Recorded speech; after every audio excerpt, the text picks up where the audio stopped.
Good evening class 12 students. तो हम पढ़ रहे थे चैप्टर नंबर 1।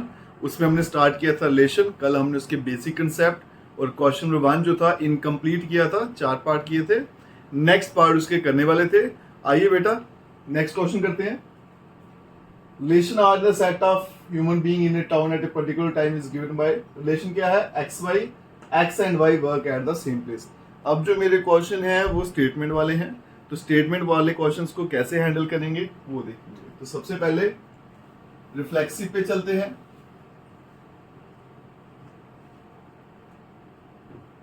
सबसे आसान काम है स्टेटमेंट वाले क्वेश्चन को हैंडल करना। रिफ्लेक्सिव के लिए क्या होता है, आपने दोनों जगह सेम अल्फाबेट कर देना है और कुछ नहीं करना। तो इसको हमने लिखना है x and X work at same place. जब भी आपने रिफ्लेक्सिव प्रूफ करना है तो आपने क्या करना है, जो स्टेटमेंट दे रखी है वहां पे दोनों जगह सेम अल्फाबेट कर दीजिए। अगर इधर एक्स है इधर वाई है तो इधर भी क्या कर दो, एक्स। ठीक है। फिर आपने स्टेटमेंट पढ़नी है x and X work at same place. आपने देखना है ये स्टेटमेंट ट्रू है या फिर फॉल्स है। कहता है कि एक्स और एक्स एक ही जगह पे काम करते हैं, दोनों बंदे सेम है तो एक ही जगह काम करते होंगे, तो ये ट्रू है। यहां लिख देंगे विच इज ट्रू। अगर ये बात सही है तो फिर जो पेयर बनेगा एक्स एक्स का कहां चला जाएगा आपका, आर में, और R is reflexive. Second part symmetric. ठीक है। सिमेट्री कैसे प्रूफ करते हैं? पहले लेट करेंगे एक्स वाई एक पेयर आर में, फिर डेफिनेशन लगाएंगे। अगर एक्स वाई आर में है तो इसका मतलब X and Y work at same place. अब आप याद करिए सिमेट्री में क्या करते थे हम, पेयर को उल्टा करके देखते थे, यहां पे लाइन को उल्टा करके लिखेंगे which implies Y and X work at same place. और फिर देखेंगे क्या ये स्टेटमेंट सही है या फिर गलत है। कहता है कि एक्स और वाई एक ही जगह काम करते हैं, और ये बोलता है कि वाई और एक्स एक ही जगह काम करते हैं, तो एक ही बात है। एक्स और वाई एक ही जगह काम करते हैं या फिर वाई और एक्स एक ही जगह काम करते हैं, बात तो एक ही है। ये स्टेटमेंट ट्रू है, विच इज ट्रू। अगर ट्रू है तो पेयर कौन सा बन गया, वाई एक्स का, ये भी आर में आ गया। देखिए एक्स वाई भी आर में है, वाई एक्स भी आर में है, तो आर इज सिमेट्रिक। नेक्स्ट चलेंगे ट्रांजिटिव।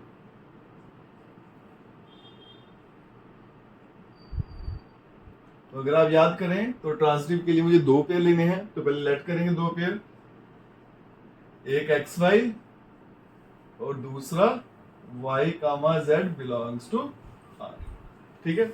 अब एक्स वाई किस में है, आर में, तो डेफिनेशन लगाएंगे। इसका क्या मतलब होगा, X and Y work at same place. ठीक है। फिर वाई जेड भी आर में है तो ये डेफिनेशन वाई जेड पे भी लगेगी। इसका मतलब and Y and Z work at same place.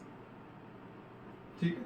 फिर क्या करते थे हम, कॉमन वाला छोड़ देंगे, कॉमन वाई है वाई छोड़ देंगे, फिर से लिखेंगे लाइन को विच इंप्लाइज क्या बचेगा, एक्स और Z, x and Z work at same place.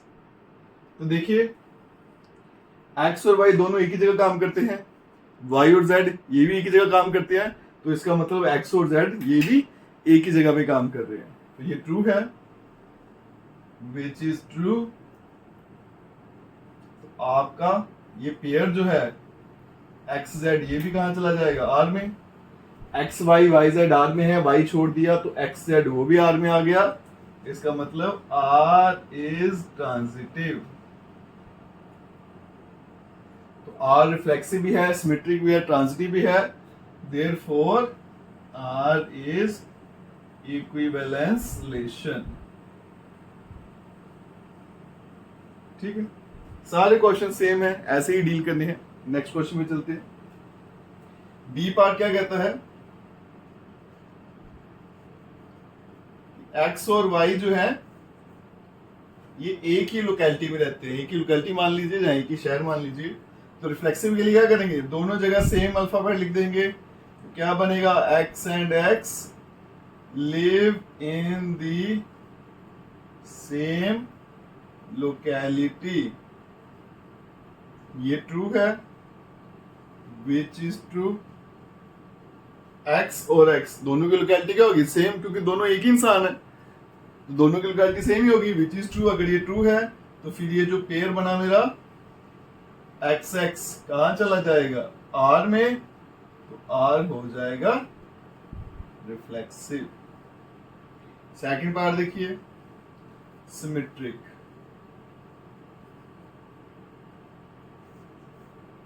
क्या करेंगे, पहले लेट करेंगे एक pair, let X Y belongs to R. अगर एक्स वाई आर में है तो डेफिनेशन लगाएंगे, इसका मतलब X and Y live in same locality. ठीक है, आगे चलते हैं। फिर सिमेट्रिक में उल्टा करके लिखेंगे, which implies Y and X lives in same locality। अगर x और y सेम शहर में रहते हैं तो इसका मतलब y और x भी क्या रहते हैं, सेम ही शहर में रहते हैं। सीधा बोलिए उल्टा बोलिए कोई फर्क तो नहीं पड़ेगा। ये लाइन ट्रू है, विच इज ट्रू। अगर ये सच्ची बात है तो ये पेयर जो है y x का कहाँ चला जाएगा, r में। x y भी r में है, उल्टा करके वाई एक्स भी आर में है, आर इज सिमेट्रिक। ठीक है, थर्ड पार्ट ट्रांजिटिव। ट्रांजिटिव के लिए दो पेयर लेने हैं, एक एक्स वाई ले लेते हैं और दूसरा Y Z belongs to R. दोनों पेयर आर में हैं तो फिर आर की डेफिनेशन लगेगी, इसका मतलब एक्स और वाई जो है एक ही शहर में रहते हैं। X and Y lives in same locality and Y Z भी आर में है तो वाई जेड पे भी लगेगी डेफिनेशन, तो Y and Z lives in same locality. ठीक है, आप क्या करेंगे, वाई को छोड़ देंगे, क्या बचेगा, एक्स और Z, which implies x and z lives in same locality। देखिए अगर x और y एक ही शहर में रहते हैं, y और z का शहर भी सेम है, तो फिर x और z का शहर भी सेम होगा, तो ये स्टेटमेंट ट्रू होगी, which is true। अगर ये ट्रू है तो इसका मतलब ये पेयर जो है एक्स जेड ये भी आर में है, आर क्या बन जाएगा, ट्रांजिटिव, और आर बन जाएगा इक्विवेलेंस रिलेशन। ठीक है, कुछ मुश्किलें बेटा, बिल्कुल आसान सा काम है। स्टेटमेंटें दी हैं, रिफ्लेक्सिव के लिए दोनों जगह सेम अल्फाबेट कर दीजिए, सिमेट्री के लिए लाइन को उल्टा करके लिखिए और ट्रांजिटिव को बीच वाला कॉमन जो अल्फाबेट है उसको छोड़ के लिख दीजिए।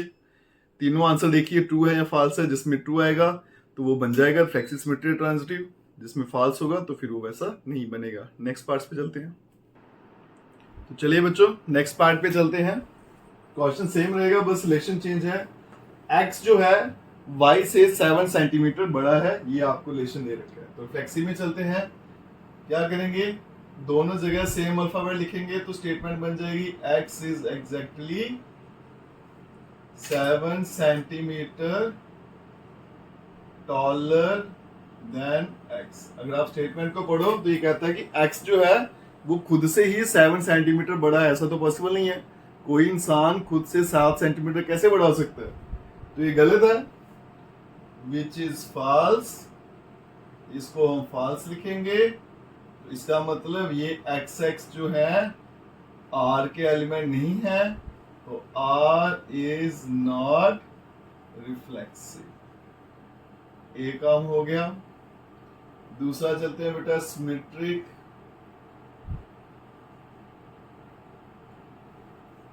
सिमेट्री के लिए क्या करना है, पहले लेट करना है एक पेयर आर में।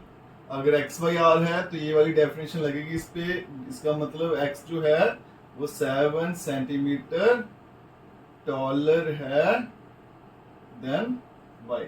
अब इसको उल्टा लिखेंगे तो क्या बनेगा, Y is 7 centimetre taller than X. इसकी मैं डायग्राम बना के दिखाऊं, ये एक्स है और ये वाई है, ठीक है। क्वेश्चन में क्या लिखा है, एक्स जो है वाई से बड़ा है, तो अगर इसको मैं उल्टा करता हूं क्या बन जाएगा, वाई जो है एक्स से बड़ा है। साफ दिख रहा है गलत है, क्योंकि वाई जो है वो एक्स से क्या है, छोटा है। इसका मतलब ये वाली स्टेटमेंट जो है विच इज फॉल्स, गलत है। अगर ये गलत है तो ये जो पेयर है ये आर का हिस्सा नहीं है, तो फिर आर जो है नॉट सिमेट्रिक। थर्ड पार्ट पे चलते हैं, ट्रांजिटिव।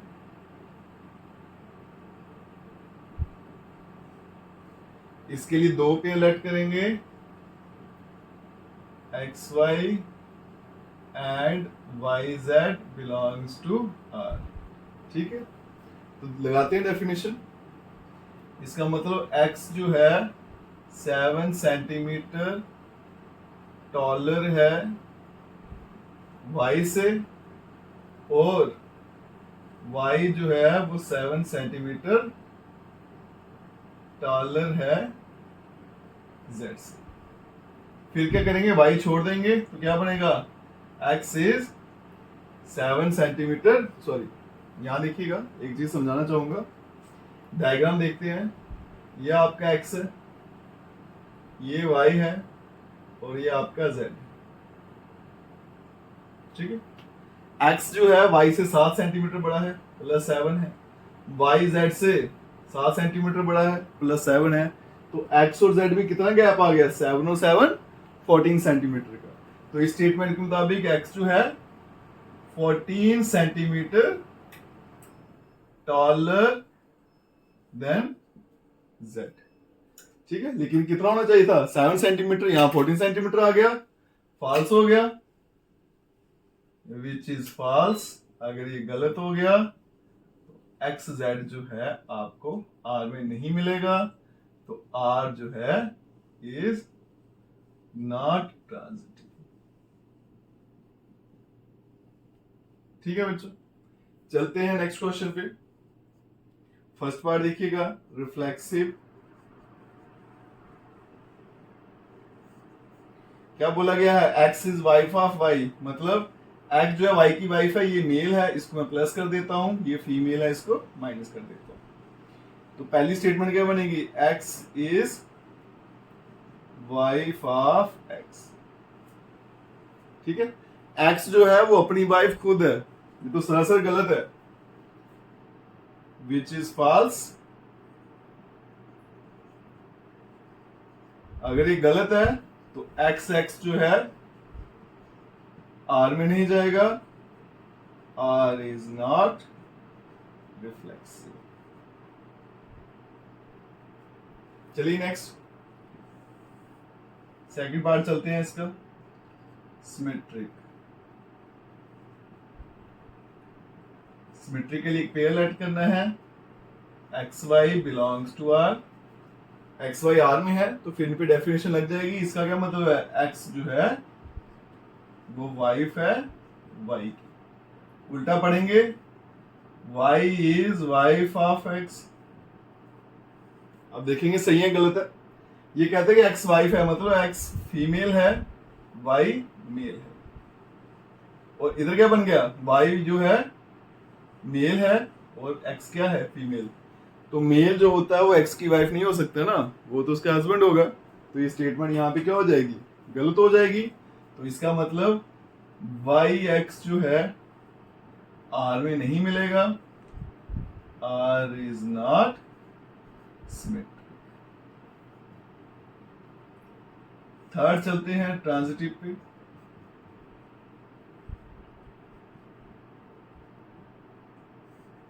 दो पेयर ऐड कर लेंगे, एक्स कामा वाई, y कामा z बिलोंग्स टू R। तो दोनों पे डेफिनेशन लगाएंगे पहले। x is y for y and y is y for z। अगर आप ध्यान से पढ़ो स्टेटमेंट को, x वाइफ है तो फीमेल है, ये मेल है, और ये मेल है, y is wife of z, और ये भी मेल। अगर आप ध्यान से पढ़ो स्टेटमेंट, x जो है y की वाइफ है, फिर आगे क्या कहता है, y जो है वो z की वाइफ है, जो तो हो ही नहीं सकता क्योंकि y मेल है, वो z की वाइफ हो ही नहीं सकती। तो इसका मतलब ये वाला जो पेयर है वो बना ही नहीं। पहले बात है कि पेयर ही नहीं बना। अगर पेयर बनता तो हम क्या करते, इसको छोड़ते। अगर ये स्टेटमेंट ट्रू होती तो y छोड़ते, फिर x और z को लिखते, फिर चेक करते क्या वो सही है या गलत है। और इस केस में ये पेयर ही नहीं बना, x y और y z जो है वो R में है ही नहीं। तो हम क्या लिखेंगे, x y और y z does not belongs to R। ये दोनों R में नहीं है, तो इसका मतलब x z भी R में नहीं होगा, तो R क्या बन जाएगा, ट्रांजिटिव।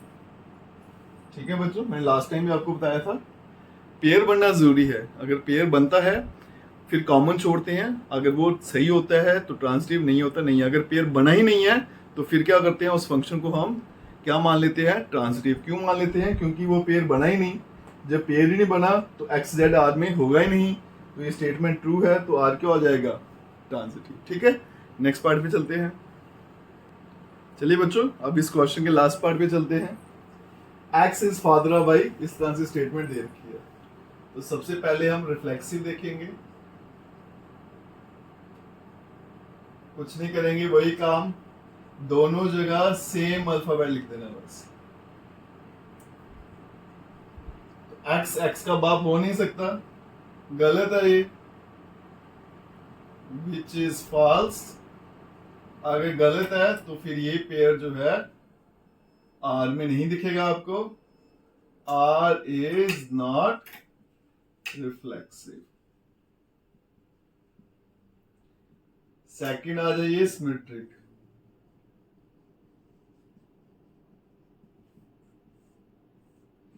लेट कर लेंगे एक्स वाई एक पेयर आर में। अगर ये आर में है तो इस पर डेफिनेशन लगेगी, इसका मतलब एक्स जो है फादर है वाई का। अगर उल्टा करके लिखें, Y is father of X, X father है, वाई किसका, वाई का, तो इसका मतलब बेटा है, बेटा बेटी कुछ भी होगा, सन या डॉटर। तो पहली लाइन कहती है एक्स जो है वो बाप है, वाई उसका बेटा है। दूसरी लाइन कहती है कि जो वाई है वो किसका बाप बन गया, एक्स का, तो बेटा कभी भी अपने बाप का बाप नहीं बन सकता। ये बात गलत है। इसका मतलब वाई एक्स जो है आर में नहीं जाएगा, आर इज नॉट सिमेट्रिक। कभी भी बच्चा जो है वो अपने फादर का फादर नहीं बन सकता। इस लाइन में वही लिखा हुआ है कि ये बच्चा है, अपने फादर का फादर बन चुका है, तो ये गलत है, इसलिए ये सिमेट्रिक नहीं है। थर्ड चलेंगे, ट्रांजिटिव। दो पेयर लेट करेंगे, X Y, Y Z R में। एक्स वाई पे डेफिनेशन लगेगी, X is father of Y and Y is father of Z. पहले हम देखेंगे स्टेटमेंट बनती है नहीं। एक्स जो है वाई का फादर है और वाई जो है जेड का फादर है, बिल्कुल हो सकता है, ये बाप है, ये बेटा है, आगे इसका बेटा भी हो सकता है, कोई दो राय नहीं इस बात में।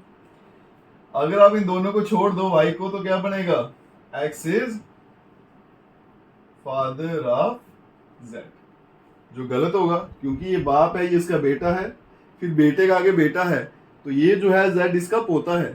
ठीक है, तो इसका ग्रैंड सन बनेगा, जब ग्रैंड डॉटर बनेगी, तो जेड जो है वो ग्रैंड सन है किसका, एक्स का। तो एक्स या फिर एक्स जो है वो ग्रैंड फादर है जेड का।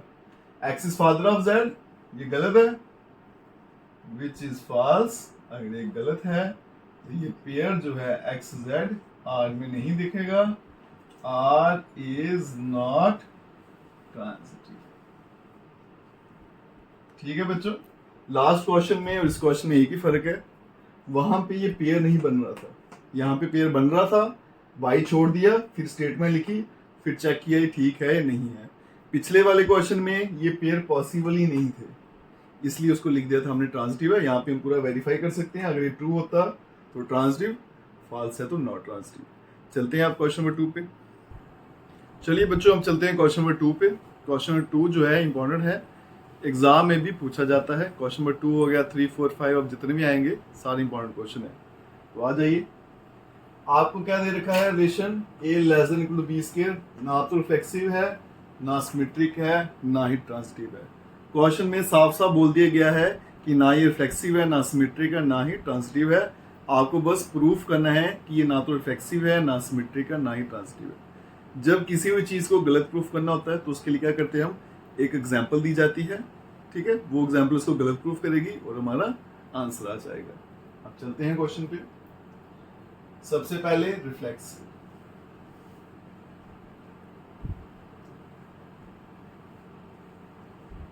मैं ऐसे दो नंबर लूंगा जो इस स्टेटमेंट को गलत प्रूफ करेंगे। ऐसे लिखूंगा 1/2, मैंने 1/2 लिया है बेटा, आप 1/3 ले लीजिएगा, जो मर्जी ले लीजिएगा। चेक कर ले, ये 1/2 जो है, 1/2 का स्क्वायर करूंगा 1/4 आएगा। 1/2 को अगर मैं बताऊं तो कितना आता है, 50%, ठीक है, और ये कितना आता है, 25%, है ना। तो 25 जो है 50 से बड़ा नहीं होता, गलत होता है। इसका मतलब कौन से नंबर डाले थे, 1/2 और 1/2, ये इस आर में नहीं जा रहे। अगर आर में नहीं जा रहे तो आर इज नॉट रिफ्लेक्सिव, ठीक है। सेकंड चलते हैं, सिमेट्रिक। क्वेश्चन में लिखा गया ये सिमेट्रिक भी नहीं है, तो एग्जांपल देंगे। क्या लेते थे एग्जांपल, कैसे सॉल्व करते थे, याद करिए। पहले एक पेयर लेंगे जो आर में बिलोंग करेगा, तो कोई भी ले लेते हैं, मैं 1 और 4 ले लेता हूं। अब चेक करते हैं क्या 1 और 4 आर में है भी या नहीं। तो ए के बदले 1 डालूंगा, बी के बदले में क्या डालूंगा, 4, तो बन जाएगा 4 स्क्वायर। तो इस तरह से आ गया, ठीक है, रिलेशन होल्ड करेगा। 16 बड़ा होता है 1 से, इसका मतलब 1 और 4 का पेयर जो है वो आर में है। लेकिन जब मैं इनको उल्टा करता हूँ, सिमेट्रिक में उल्टा किया जाता है, तो ये आर में नहीं आएगा। चेक कर लेते हैं बेटा, ए के बदले में 4 लिखिए और इधर 1 का स्क्वायर है, ऐसा आ गया। 1 4 से बड़ा नहीं होता, इनइक्वालिटी होल्ड नहीं कर रही, ठीक है। इसका मतलब 4 1 आर में नहीं है, 1 4 है लेकिन 4 1 नहीं है। R is not symmetric. और लास्ट आ जाइए, ट्रांजिटिव। ट्रांजिटिव के लिए बेटा मुझे 2 पेयर लेने हैं, तो पहले वो 2 पेयर लेते हैं। मैं ले लेता हूं 3 2 और 2 1.5, ठीक है, आप जो मर्जी ले लीजिए। और ये पेयर कहाँ होने चाहिए, आर में। पहले चेक करेंगे ये नंबर आर में आते भी हैं या नहीं है, तो डालते हैं वैल्यू। पहले 3 2 को चेक करते हैं, ए के बदले में 3 लिखूंगा और बी के बदले में क्या लिखूंगा, 2, तो 2 का स्क्वायर क्या आ गया, 4, तो 4 बड़ा होता है, तो इसका मतलब 3 और 2 सॉरी इसमें आएगा। नेक्स्ट है 2 और 1.5, ए के बदले में 2, बी के बदले 1.5, 1.5 का स्क्वायर क्या होता है, 2.25, तो 2.25 2 से बड़ा होता है, तो इसका मतलब 2 और 1.5 भी है वो आर में बिलोंग करेगी।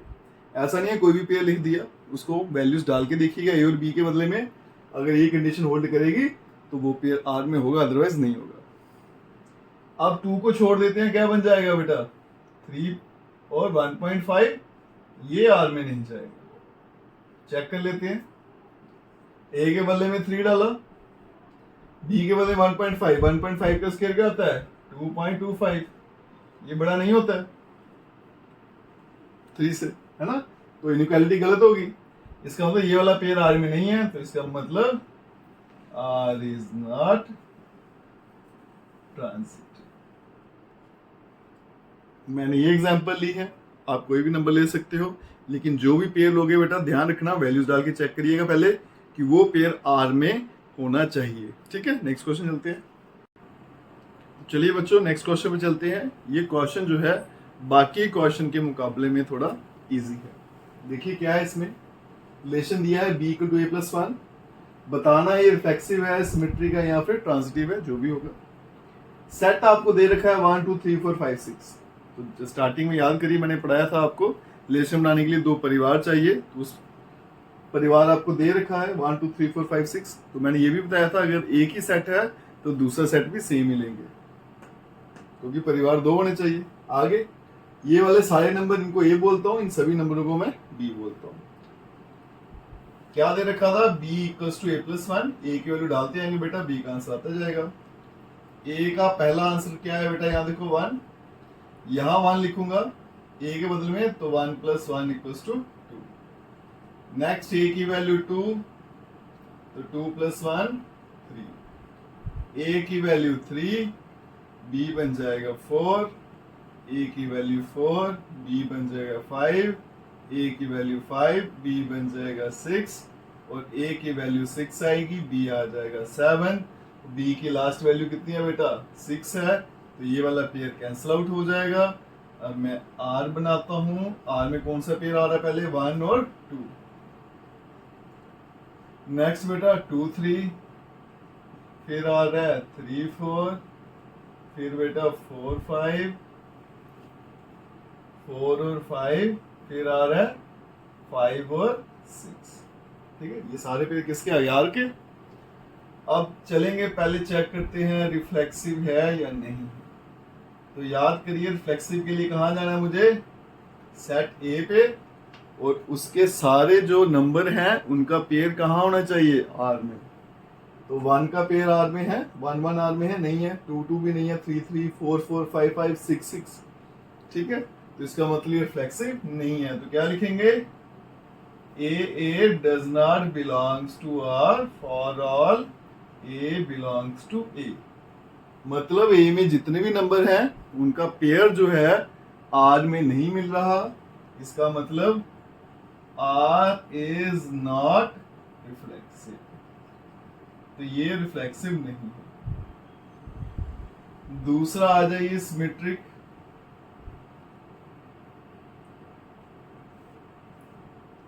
सिमेट्रिक में क्या करना है मुझे, हर एक पेयर को उल्टा करके देखना है, और जो उल्टा करके आंसर आएगा वो भी आर में होना चाहिए। जैसे 1 2 को उल्टा करेंगे तो क्या आएगा, 2 1 है आर में, नहीं है। 2 3 का उल्टा 3 2 वो भी नहीं है, 3 4 का उल्टा 4 3 वो भी नहीं है, 4 5 का उल्टा 5 4 वो भी नहीं है, 5 6 को उल्टा करो 6 5 वो भी नहीं है। किसी को भी उल्टा करिए आंसर नहीं आता, तो हम लिखेंगे A B belongs to R, but उल्टा करके R में आंसर नहीं आ रहा, R is not symmetric। और थर्ड ट्रांजिटिव। ट्रांजिटिव में क्या करना होता है मुझे, पेयर ढूंढने होते हैं, ऐसा पेयर जिसका लास्ट और पहला नंबर क्या हो, सेम। तो इसी का ढूंढते हैं, 1 2 और 2 3 मिल गया। अब 2 को छोड़ दीजिए, पीछे का आना चाहिए 1 3, वो इसके अंदर है नहीं ना है, तो इसका मतलब ट्रांजिटिव नहीं है। तो हम लिखेंगे 1 2 और 2 3 ये आर में है, लेकिन 1 3 जो है वो आर में नहीं है, आर इज नॉट ट्रांजिटिव। ठीक है बच्चों, बड़ा आसान सा काम था, कुछ मुश्किल नहीं है, बस बेसिक दिमाग में रखिए आप। चलिए बच्चों अब चलते हैं नेक्स्ट क्वेश्चन पे।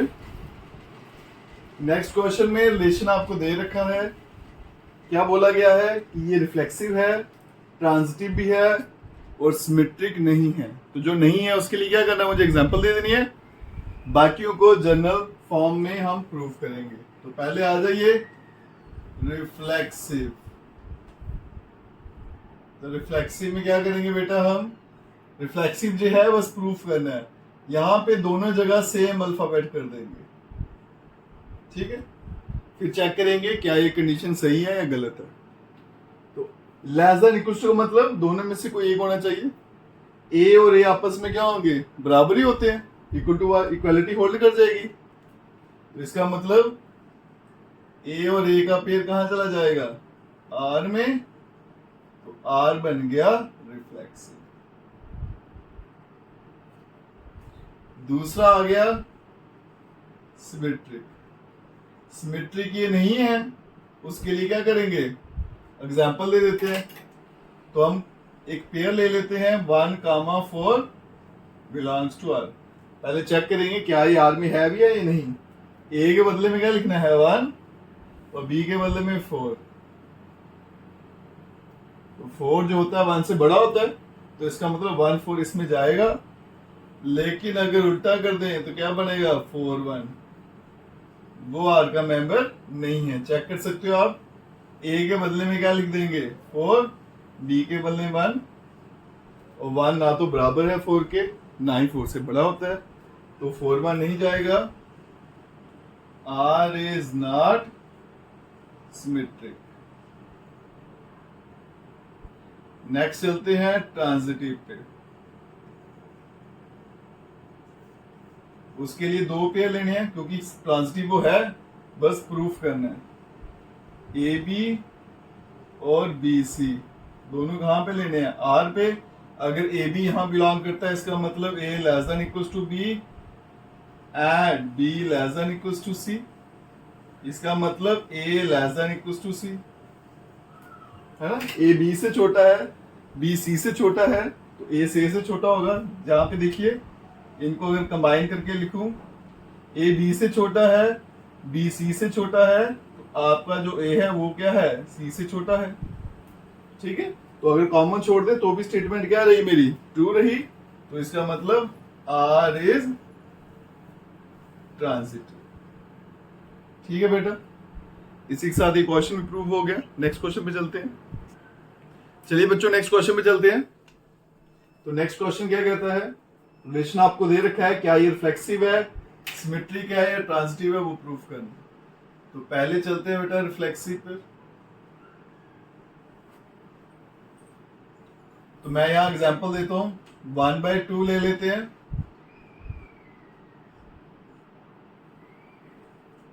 अगर मैं दोनों जगह 1/2 लिखता हूं, तो बीच में नॉट इक्वलिटी का साइन आ जाएगा। फिर ये इक्वलिटी है वो होल्ड नहीं करेगी, क्योंकि ये 1/2 का क्यूब जो है वो बन जाता है बेटा 1/8, और 1/8 कभी 1/2 से बड़ा नहीं होता। 1/2 50% हो गया, 1/8 जो हो गया आपका वो 12% के बराबर हो गया। तो 12% कभी भी 50% से बड़ा नहीं होता। तो इसका मतलब 1/2 और 1/2 ये आर में नहीं है। अगर एक के लिए भी गलत हो जाए तो फिर रिफ्लेक्सिव नहीं रहेगा। दूसरा आ गया सिमेट्रिक। सिमेट्रिक के लिए पहले एक पेयर लेना पड़ेगा। मान लीजिए 1 और 2, वो पेयर कहाँ होना चाहिए, आर में।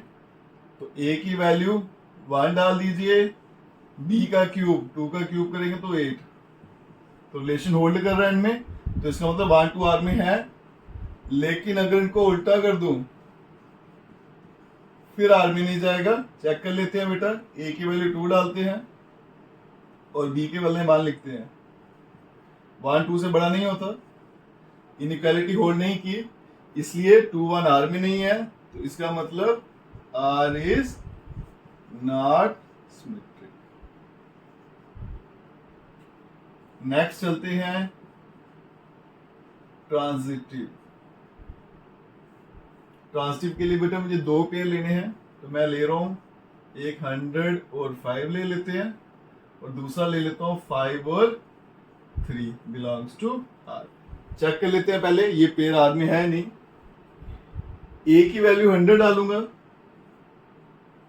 और बी का क्यूब लेना है, 5 का क्यूब 125।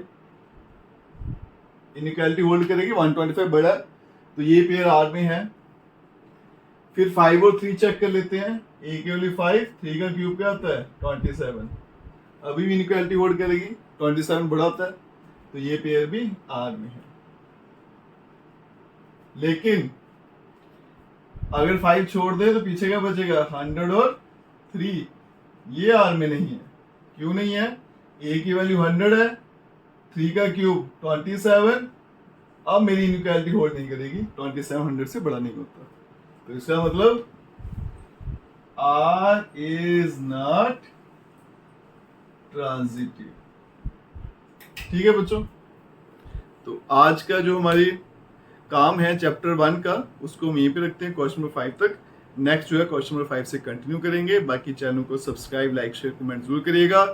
कोई भी डाउट होगा कमेंट सेक्शन में बताइएगा। Best of luck.